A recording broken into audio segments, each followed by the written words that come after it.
That working? I don't know, is it working? The line's on the screen. Excellent. We're live.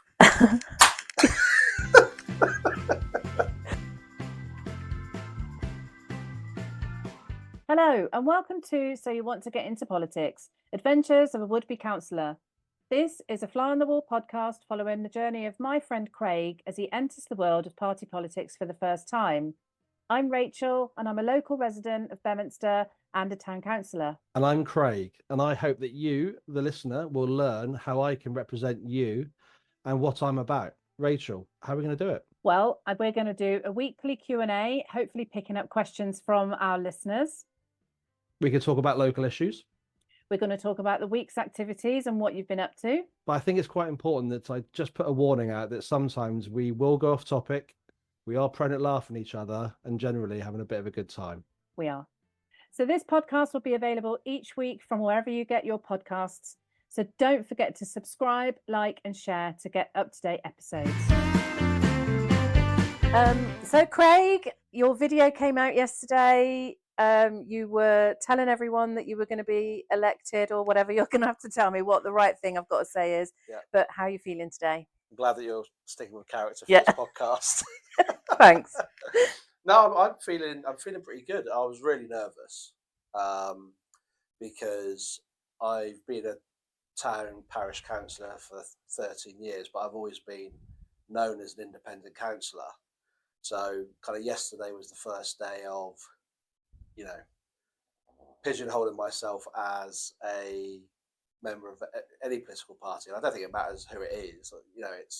It kind of changes the picture a little bit. So I was really nervous. I know I kind of rang you up about 4 times just for some advice. And it's funny how nervous I was really. But no, it's kind of, I feel good about it. Sort of get it out there.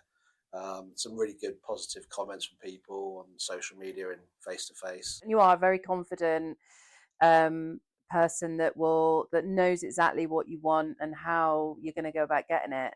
So it was actually quite endearing that you were really nervous about it. It was interesting to see you in that light. But your first comment, your first response to the video going out was a really good one, wasn't it? It was a really positive one. Just Rebecca. Rebecca. Yeah, no. One of the things that I always say, and I'll say for the next few months, is I always speak as you find. And one of the this is a good example of what I mean about being a member of a party, being the Conservative candidate, is that when I kind of say things like what I'm about to say now, everybody will always say, "Well, you're only saying that because," but that's genuinely not the case. I've personally always found Rebecca a really good ward councillor. She's been involved in town council. She started at the town council, same as us now. And whenever I've asked her for help or support as chairman of the council, I've always found her really helpful, really prompt, really, just a really good councillor. So I was also really nervous about the fact that I'd be sort of, trying to hopefully filling those big shoes. But when I spoke with Rebecca and we had a really good conversation, I was actually genuinely sort of taken aback by how kind and supportive she was. So I know she's decided that the time is right for her to step back and I don't want to say retire because maybe she doesn't feel like she's old enough to retire, but the time is right for her to step back. So it's really nice to have somebody like Rebecca sort of cheering me on. As a totally non-political person as I am, I'm obviously learning about things through you because you're my friend, and so I'm interested in watching you. How often are we going to say the J word? Are we going to say journey? I don't know. I think it's inevitable. Title, isn't it? It's inevitable. Yeah. We got to say journey. Talking about my journey. Yeah, your journey. Hey. And so I'm obviously interested in that as your friend, and then I'm going to be learning things along the way, which is going to be really good. So today didn't you have your first thing today? Well, actually, today was kind of like a really good example of what kind of the average day looks like. So yesterday was, nerves and gearing myself up to sort of publicly put it out there, and sort of sat there staring at my phone. Was there a fanfare when you did it? No, it was just me. I can't believe that. I can't believe we didn't get the trumpets out. No, nothing. It was No. nothing Okay. at all. Sorry, I So- let you down there.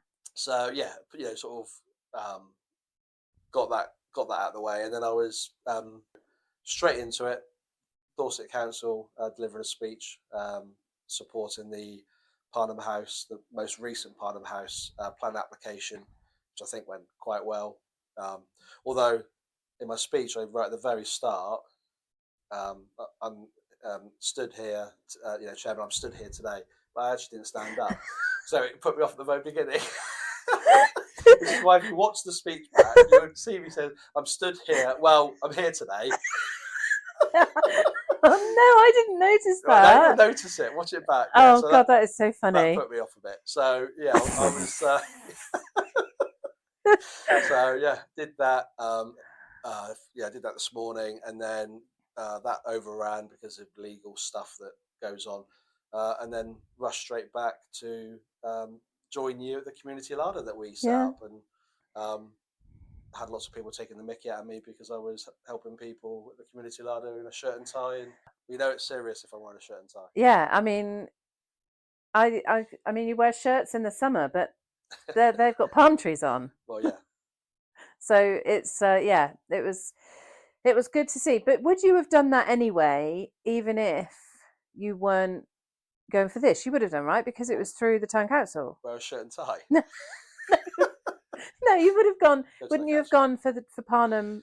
Or was this intentional in the way that it was because of the next few weeks? No, I would have done it anyway, and I think that's one of the. Would you worn joggers? I was wearing joggers. Oh, That's why I didn't stand up. And flip flops. No, I would have done, and actually, I think that's one of the I think nice things with me standing as a candidate. Obviously, I'm standing as the Conservative, the local Conservative group candidate, but actually, for a large part, sort of party politics is relevant at county council level, but it's not the be all and end all. All councillors, whichever party, they're all there representing, doing the best job for their ward. So everything that I'm talking, everything I spoke about in my video, all my kind of priorities, they're priorities for me because I'm a resident here. Yeah. And I know they're a problem for other people because, you probably looked at my kind of list and thought, well, yeah, that makes sense because, we're really involved with it. So I would be doing all that stuff anyway. So for me, kind of putting myself out there and taking that step to become the ward councillor for Beaminster area ward is kind of just another step up to give me more time and kind of power, access to like a bigger council to make the changes that I would want to make anyway. So it all feels very natural to me. I don't feel like nothing's conscious about it. Do you feel that you were starting to plateau or were close to plateauing as a chair, and that's why this is the next obvious step? I didn't even know there was a ward council. I mean, I understood. I knew about Rebecca. And do we say that I'm on the town council? Yeah. And I realised that what skill set I bring to the town council is fine. I'm quite happy to own that, and I'm quite, as I've said before, I'm quite happy to say that I don't really understand a lot about this, so it's interesting to learn about it, and it is genuinely interesting. It is probably only interesting because it's you. Anyone else, I probably wouldn't be interested. But that's important. It's a good way for me to get in because I think everyone should be important. Everyone should be interested, and that's why I think this podcast will hopefully help. Your videos will help, and we can get a younger generation, or even our generation. Or are we the same generation? Even though I'm older than you. Wow, I'm holding on to being able to say that I'm younger generation. Yeah. What, younger than me? Well, Are you? Do you know what the Gen Z and Gen X and all that is? No, nor do I. Anyway, where was I going? So obviously I knew about Rebecca, but I hadn't realised that she was named the area ward person, or however way around it is. I've got to get my head around it. So sorry, I'm going on. My question to you is: do you feel like you plateaued and this is the next step? I don't think I feel like I've plateaued. I think actually, if anything, over the last um, 6 months, I've probably got a bit busier. I Right. know there's things that we've been working on, um, but I think that uh, it yeah, I haven't got bored with it. Um, new challenges have opened up, and new projects that we're talking about and working on have sort of carried on. So I don't think I would say plateaued. I think as chairman, this is um, coming to the end of my fourth year as chair. At obviously town council level, the chairman is voted in every year rather than every 4 years, 5 years, depending on other councils. So I think maybe I'm sort of naturally getting to a point where a new chair would be good, because I'm always really conscious that I don't want to be a chairman that just stays for. Yeah, I don't Well, think that's good. It's not I wouldn't be healthy. voted back, but I think it's healthy and I think it's good Yeah. for the council to have someone else. But that's not influenced my decision to stand for ward council. It just feels like a really natural time for me. And the projects that you've said that we're working on, and there's so many things that you want to make a difference with, and we can cover those, I suppose, as the weeks and months progress. But do you think you'll be seeing those things through a slightly different lens now, or is it more of an amplified? Is it?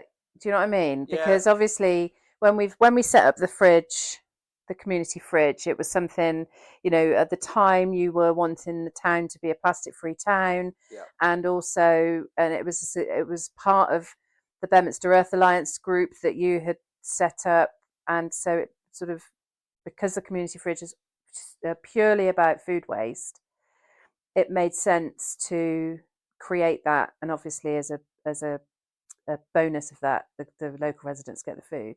yeah. But that was that at that time. Can you see things through a different lens now? Or is that, do you think?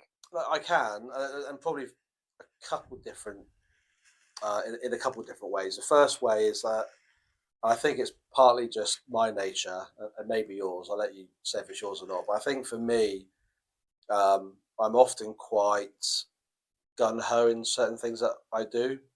So if it's any of the projects we worked on, it's kind of, and I know that over the years I've worked with different people that have found me incredibly frustrating, because I'm kind of like, well, there's a problem, let's find a solution, let's crack on. And lots of sayings that probably aren't appropriate for a podcast that kind of illustrate that. Let's just, let's get it done and figure out the paperwork afterwards.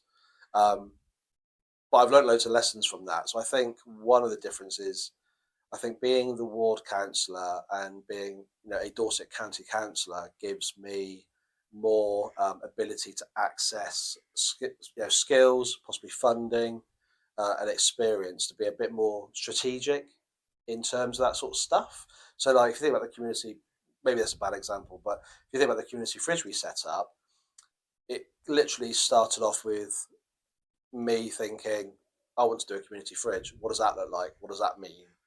Um, Ringing up you, having a coffee and saying, right, let's get a fridge. And then we kind of just, well, it sound bad now, but we kind of bumbled through it, didn't we? And then, actually, to be Well, fair, you may have done.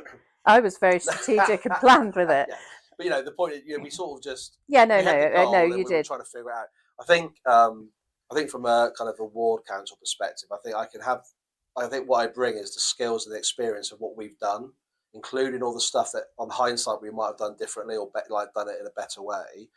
And I can bring a bit more kind of influence and hopefully money and sort of strategy from Dorset Council to help groups and help people like us. Yeah, And I guess that's like one of the things I talked about in my video is, we've recently met with people, representatives from Bridge, and one of the challenges people like Bridge have is access to funding, because some of the existing funding and grant processes are not really geared up for those sorts of people. yeah, And because we've literally been like at the front line, doing this stuff, I can see those problems, and that's probably a really good example of what I mean about just being a bit gun ho, or but probably doesn't do me a good light, does it? over the last few months, I've spoken to lots of people and lots of people within organisations who all have the same problem. So whether it's the community bus that I help run and drive for, the Ring of Ride services, Pride Bridge, three easy examples that are all community groups or charities who all kind of struggle to access funding. Well, I can see a way around that. I can see, and so I think that whereas before I would just apply for funding and just fill in forms and just hope for the best. Now I can actually influence the policies that allow that money to be released to make it easier for those sorts of people to get the help they need. Going back to the sort of suck it and see kind of approach that you've got, do you think as a chair, I think you've relished in that I'm not a classic chairperson in what you see, what you imagine. And we've joked about joggers and flip-flops, but I think that there's a sort of a fun, mischievous part of you that likes to be like that. So you're not being above not appearing to be above your station. Is that true, do you think? Am I overthinking it massively? No, I think you're right to a degree, but I think I probably wouldn't. I suppose the honest answer is I don't know. My feeling, like sat here now, is that I'm just going to be, obviously, if I'm lucky enough, if the ward support me and vote for me to be the ward councillor, I'll probably make a bit of an effort. But you do make an effort when the time's right, don't you? I mean, one thing I would say is I think it's really important, and it doesn't matter who you are, whether you're a parish councillor just volunteering your time because you've got an interest or a passion to do something within your town or village, or you're the Prime Minister. I think for me personally, I wouldn't change. I can be formal, and I'm quite a traditionalist. I'm a royalist. I think it's when you need to do a proper job. I think I can pull that off quite well. So today's a bit of an example of that. And the proclamation of the King, and all of that stuff that you've done. You have represented, and I think, and I've took myself off piece, which is something I know we're going to do a lot because I do tend to go off. But no, but I think. Do you think that laid back approach, which is you naturally, is going to put people off? Do you think that you're going to be a bit of a Marmite? No, well, I'd like to think not. I'd like to think it will warm more people to me, because I genuinely, and again, like everything I say and do is genuine, although maybe people will question that, but I do genuinely hope, and I actually quite like it most of the time, if people feel comfortable to walk up to me in the one of the pubs or the restaurant in town, or feel comfortable to approach me and speak with me because they feel comfortable. That's one side of it. Do you think another side is that people won't take you seriously enough, or because of that? No, Do you think there's a danger of that? No, I don't, because I think for lots of different reasons with my kind of past experience. So I guess the way I would quantify that is when I was in the police, I spent 4.5 years working in diplomatic protection. So within like a 12-hour shift, I might be at Tony Blair's house, and then I would be talking to somebody who's homeless on the street, and then I would be at the Jordanian embassy as the Queen turned up to visit a friend. So, and I always this was me, regardless who I spoke to. But I think I naturally have something about me that means that people do take me seriously.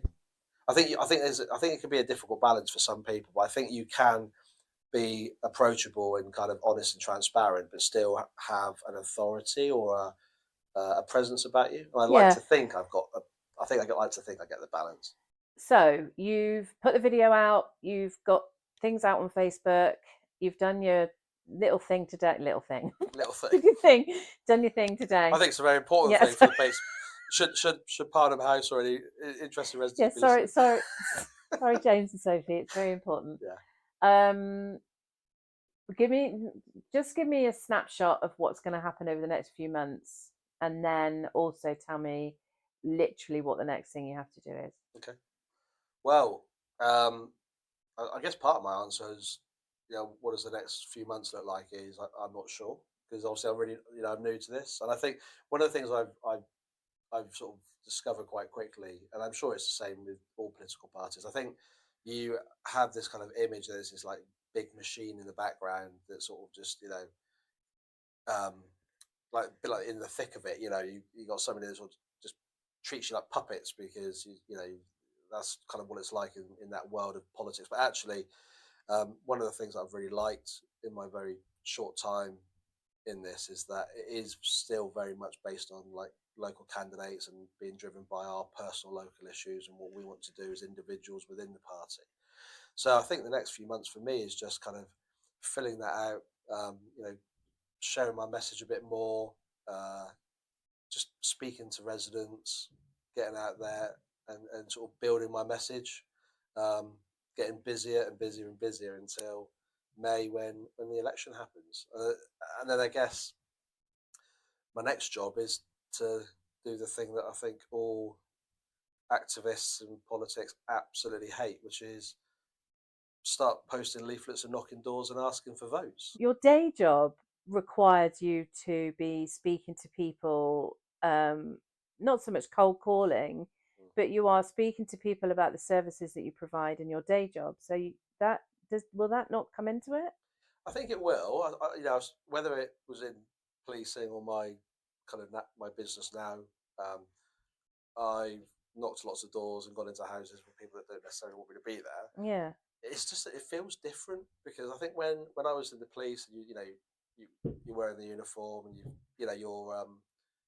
you're kind of wearing that kind of cloak. It was like a different kind of ego, I guess. But when I'm out kind of posting leaflets and speaking to people, I don't know. I think and I'd be interested to know what other people running campaigns like me, locally or otherwise, sort of say. But you do feel a bit vulnerable. I think you mentioned it like earlier on in the podcast where we were talking about my personality and yes, I probably am a little bit marmite with some people. You can't you can't you can't assume that everybody would always like you. Mm-hmm. There's bound to be people within the town or within my lifetime that think I'm a bit of an idiot, but you don't want to be told that, do you? I get that, and you're not knocking on a door to do something with the police or inform them of something. You're not knocking on the door to tell them about a product that you're able to provide. This is you're going, hi, it's me. Do you want to vote for me? So that is scary. I just have this image of knocking someone's door and they're in the middle of cooking dinner, the kids are going crazy, and there's a politician at the door.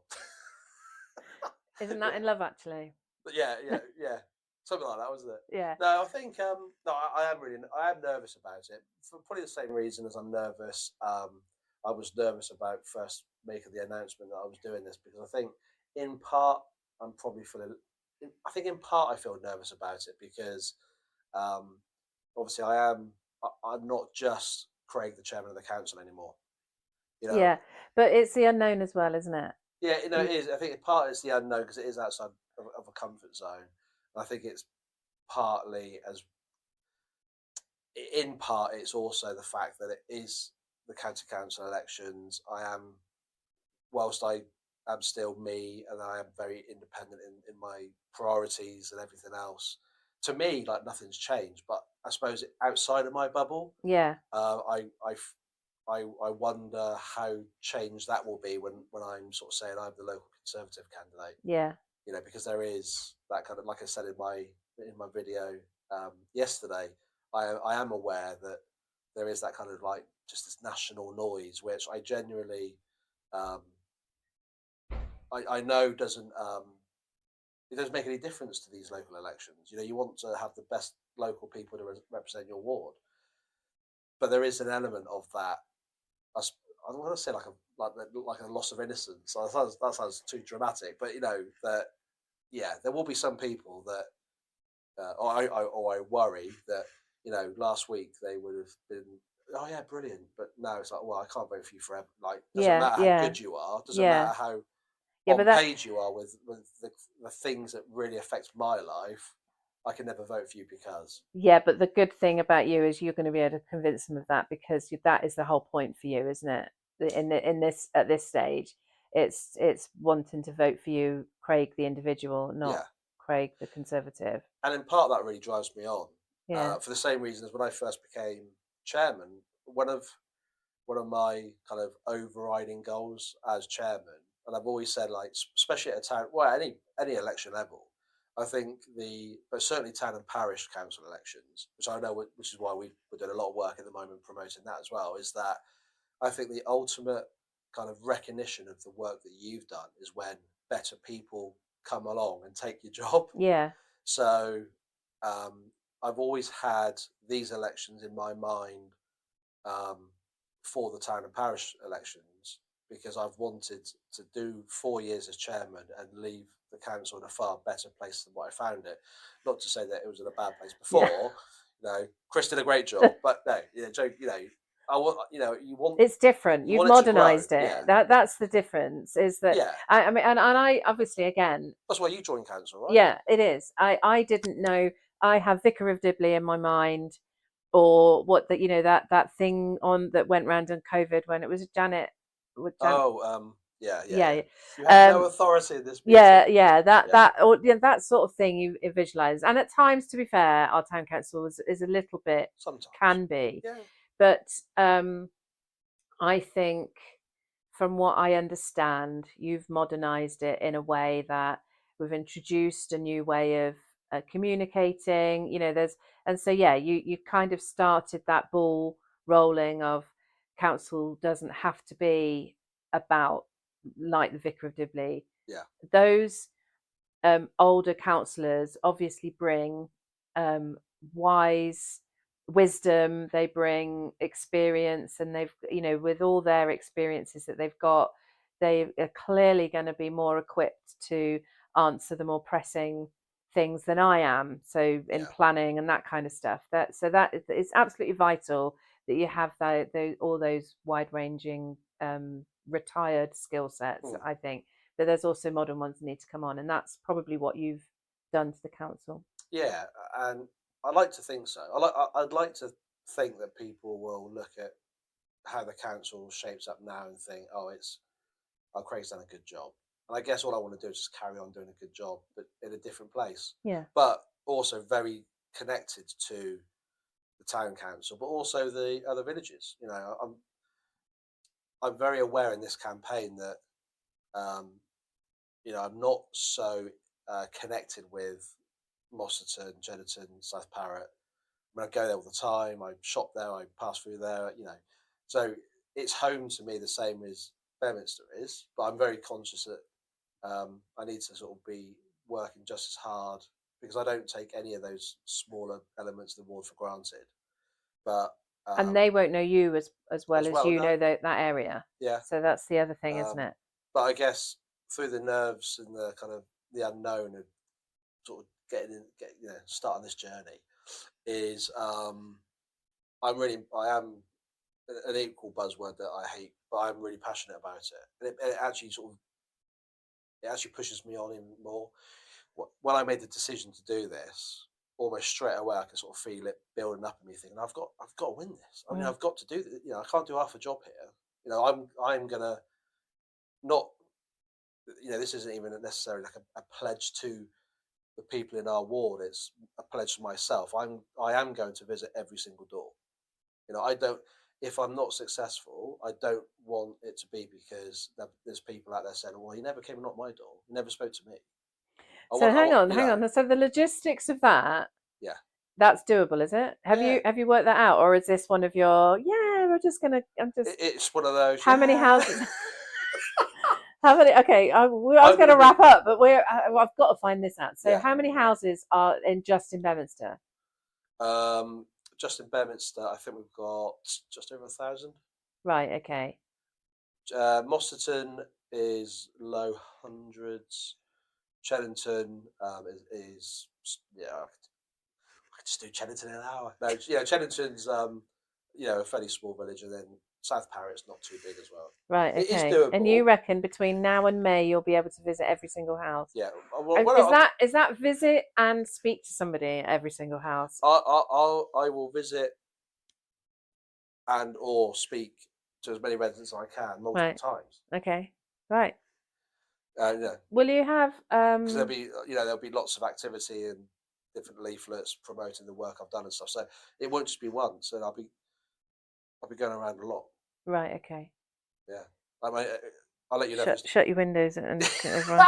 I'll let you know if it's due about 3 weeks in. Will there be? How else are you going to promote? Well, I think doing stuff like this. Obviously, I think either no one's going to listen to this, apart from like 2 or 3 people, or loads of people will listen to it near the end. But either way, we have a good laugh. Having these sorts of conversations, and I just think I guess doing this podcast starting today, and hopefully just doing it, just carrying on. Maybe having to change the name if I become a counsellor, is kind of an example of what I'm like. With your help as well, right? In terms of just thinking of different ways to reach people and get the message out and communicate, and providing platforms that are a two-way street. So hopefully more people start listening to this and get a feel for what I stand for and who I am, and you as well. And feel like they know me better just from listening to these podcasts when they're driving to work or whatever they're doing. I've got my own website. I'll make sure I get it right now. Craig Monks for Beaminster.co.uk. It is a mouthful. I know. On hindsight, I should have just put like Craig for Beamward or something, shouldn't I? Yeah, it is a real mouthful. So I've got the longest website in political history. You do, and I'm on Facebook as well. I'm not planning on kind of overloading people that stuff, but I just want to provide like different platforms for work for different people that they can sort of dip in, dip out, listen to stuff, see the work that we're doing, and actually more really, listen to these podcasts and learn about me, great, but actually watch my journey, the stuff we talk about over the next weeks and months, and judge me on my record. Everything that we've worked on, there's the acorn has been planted through you, hasn't it? So you've, like you said, you've instigated the fridge. I can't think of anything else. You choked on my drink there. Yeah, that's it. Fridge. That's what I've worked on with you. But obviously, the CB3. I mean, there's a lot of things that you have done you have instigated it, and I think you got that message the other day on Facebook again from somebody who was saying, thank you for all the stuff you've done. Yeah, I just want people to sort of judge me on what I've done and what I say I'm going to do, and use what I've done as an indicator of that I will work hard to deliver what I say I want to do. Yeah. I just the CB3. I love driving the CB3. I wasn't quite at the very start of the CB3, No. so you've helped kept it going, definitely. So next episode then hopefully will be an interesting insight to what it's been like knocking on people's doors, and you basically being Hugh Grant from Love Actually, because I take all my political understandings from various TV shows and films. That's because that's the only way I can learn. Yeah, I mean that's quite dangerous. Well, well, you have to tell me otherwise. So don't leave it down to me. I want to be a counsellor. Okay. That's what we're going to talk about. Next week, hopefully by next week, I would have started getting out on the streets, posting some leaflets. Oh, it's half term though. Are you going to do it in half term? I will be. You're a busy, committed father as well as as well as other things, as well as all this stuff. My first kind of my first kind of wave of activity really is I want to get out with a survey. I'm really keen on people just giving me 1 minute of their time and completing my survey, which will give me an idea what their priorities are. Because I talk about my 6 priorities, which we'll talk about more over the coming weeks, which I'm really confident is our town and village's local priorities, because we talked about this before, but you and I live and breathe it around here, so we speak to people. Like I said in the video, I literally speak to people who tell me these are problems, but I don't want to be too up myself and assume that is the be all and end all. Yeah, for well, you've had to everyone, start somewhere. Yeah, no, and then it might change. That list will just grow, won't it? That's not gonna. Nothing's going to be replaced. No, but of things course not. it'll just expand on what other people are saying. Yeah, so I've got I've produced a survey with the office. It's great. I've got a young lad called Ashley who's helping me. So I've put together a survey for people to fill in. Did you just shout out one of your shout out to Ashley? You've just done a shout out. Yeah, you know you are, Ashley. You're probably like frantically listening to this in case I've said something wrong.